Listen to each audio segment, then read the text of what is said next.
Hey everybody, welcome back. It's old Pappy back with another one. Thanks for tuning in. Today we're going to be looking at the newly buffed acid weapons. They've been around for a while. We're going to be looking at Wasp. What you see here is a medium weapon, 600 meter range. Shoots a series of projectiles that cause instant damage, but also cause acid damage that continues to injure your robot after you've been shot. And we're going to check out the Sting, which of course every time I hear the word Sting I think of Frodo's sword, but that's what you do when it's your favorite book.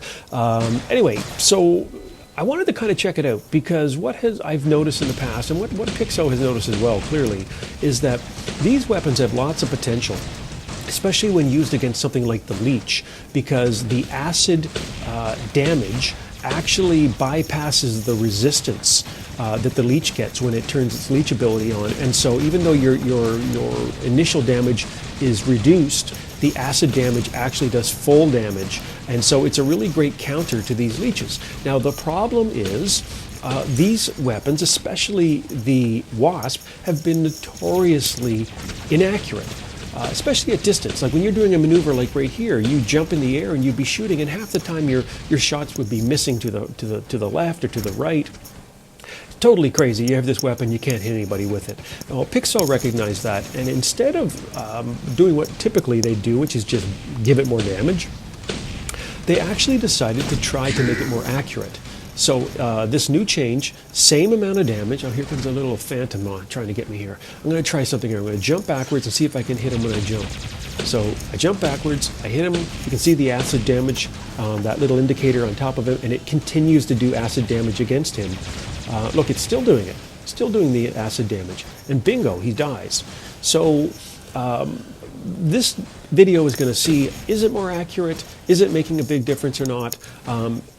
With the Wasp, and then with this Sting, which of course is a light weapon.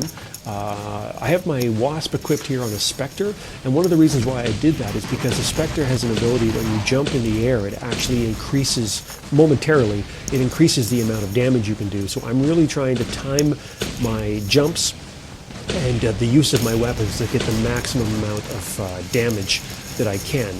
And so what you're going to see here for this first game, you're going to see some gameplay with the Spectre Wasp combo. You know, the funny thing is I actually was able to last the entire game using just this combo alone. So you know, my verdict on the Wasp, I mean, you can stick around and watch the gameplay for sure, but what I you know, it is better.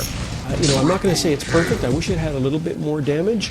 I don't see tons of people flocking to basically get, you know, to go out and buy these things because a lot of the times, you know, when robots are closing in on you, like say the Phantom is like rushing you, and you shoot like tick, tick, tick, tick, tick is like the rate of fire. I really wish that it was faster, like tick, tick, tick, tick, tick. It's quite similar to what you would see in the Sting later on in this video. And now, in terms of the Sting, you know, I test that out a little bit later on in the video. Hopefully you stick around and check it out. And what I actually find is that I'm not noticing a huge difference, to be honest with you. I didn't find Sting to be terribly inaccurate before. And the trick and the catch of Sting, it doesn't do a lot of damage. Now, the cool thing is it reloads every 3 seconds. So, you know, I guess it's that constant, you know, brr, brr, brr, firing of the Sting that wears your opponent down after a while. That part's good. But you know, again, it's 600 meters range, and you'll see later on in the gameplay, I don't notice a whole heck of a lot of difference. So, what's my verdict? Well, you know, stick around and find out, make up your own mind. I actually do a pretty good deal of damage in this game. I'm well over 1 million and some damage. You know, for the next, but after that, in the next match, when you see the Sting, you know, I don't know if I would pick it for my primary weapons, that's for sure, especially when people close distance. If they get up in your face with some shotguns or something like that, you're dead. So anyway, that's it for now. Just enjoy the gameplay, stick around to the end if you like, and as always, you know, hit subscribe and share it with your friends. And until next time, I'll see you on the battlefield.